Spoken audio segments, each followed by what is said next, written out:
Friends அனைவருக்கும் வணக்கம். நம்மளோட மங்களம்ஸ் கிச்சனில் இன்னைக்கு இப்போ சுண்டல் பண்ண போகிறேன். இது வந்து பார்த்திங்கன்னா நார்மல் சுண்டல் இல்லாமல் கொஞ்சம் மசாலாலாம் போட்டு கொஞ்சம் டேஸ்ட்டாக பண்ண போகிறேன். ஸோ வாங்க எப்படி பண்ணுறதுன்னு பார்க்கலாம்.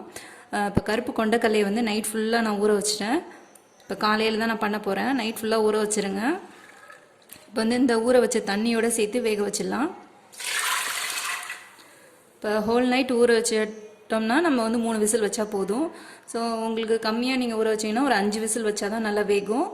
ஸோ மூழ்கிற அளவு தண்ணி ஊற்றிக்கலாம்.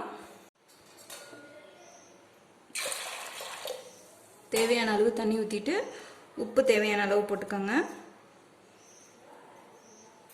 இப்போ மூடி போட்டு 3 விசில் வச்சிடுறேன்.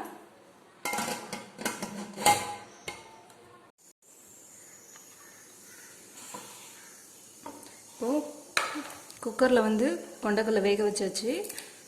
அதுக்கப்புறமா கொஞ்சமாக கொத்தமல்லி தழை போட்டுக்கோங்க. பச்சை மிளகாய் 2 போட்டுக்கோங்க. காரத்துக்கு ஏற்ற மாதிரி போட்டுக்கோங்க. ஏன்னா அதுக்கப்புறம் மிளகாத்தூள்லாம் போடணும் வேறு. ஸோ அதனால் காரத்துக்கு ஏற்ற மாதிரி பச்சை மிளகாய் போட்டுக்கோங்க.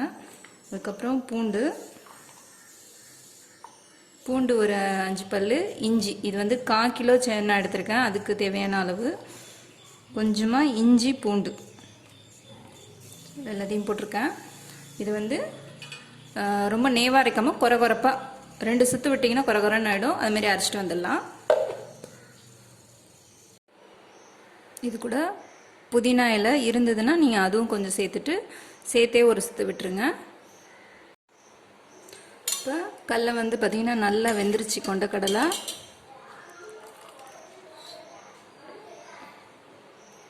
பாருங்கள் நல்லா வெந்துருச்சு. ஸோ இப்போ தண்ணியை வடிகட்டி தனியாக எடுத்து வச்சுக்கலாம். இப்போ கடாயை ஹீட் பண்ணிக்கோங்க. கொஞ்சமாக எண்ணெய் ஊற்றிக்கலாம். 1/4 டீஸ்பூன் கடுகு போட்டுக்கிறேன். கடுகு நல்லா பொரிஞ்சிச்சு. சீரகம் ஒரு 1/4 டீஸ்பூன் போட்டுக்கோங்க. அதுக்கப்புறம் வேக வச்ச கடலையை அதில் சேர்த்துக்கோங்க.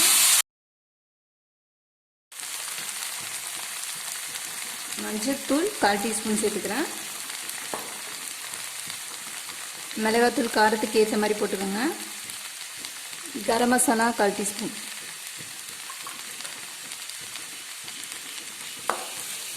நல்லா கலந்து விட்டுக்கோங்க எல்லாத்தையும்.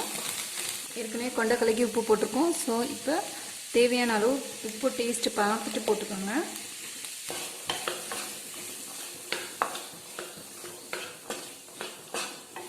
இந்த மசாலா வாசனை போகிற வரலும் கொஞ்ச நேரம் ஒரு 5 நிமிஷம் வதக்கிக்கோங்க.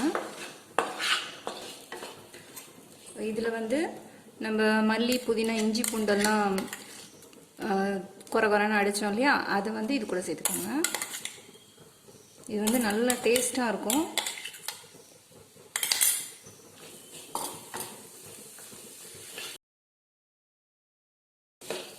இது போட்டோன்னே பார்த்தீங்கன்னா கமகமன் வாசனையாக இருக்கும். அதுக்கப்புறம் இந்த புதினா மல்லி எல்லாம் இது மாதிரி இடித்து போட்டிங்கன்னா பசங்க யாரும் எடுக்க மாட்டாங்க. எடுக்காமல் அப்படியே சேர்த்து சாப்பிட்ருவாங்க. அதுக்கப்புறம் இது கூட வெங்காயம் சேர்த்துக்கிறேன். இது வந்து ஆப்ஷனல் தான். இது வந்து லாஸ்ட்டாக தான் சேர்க்கணும்.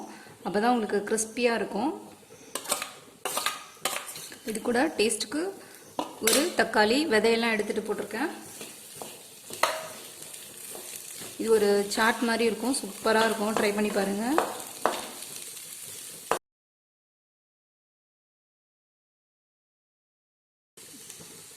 ஃபைனலாக ஒரு 1/2 மூடி எலுமிச்சைப்பழம், கொஞ்சமாக கொத்தமல்லி தழை போட்டிருக்கேன். ஸோ சூப்பராக நம்மளோட சென்னா ரெடி ஆகிடுச்சு. இதே மாதிரி செஞ்சு கொடுங்க. சென்னா வந்து நிறைய ப்ரோட்டீன் இருக்குது. ஸோ காலையிலே இது மாதிரி செஞ்சு கொடுத்தீங்கன்னா ஹெல்த்துக்கு நல்லது. இது மாதிரி கொஞ்சம் டேஸ்ட்டாக செஞ்சால் நிறையா சாப்பிடுவாங்க.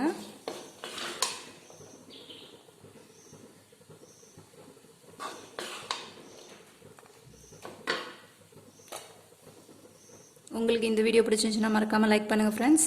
ஷேர் பண்ணுங்கள், கமெண்ட் பண்ணுங்கள். தேங்க்யூ.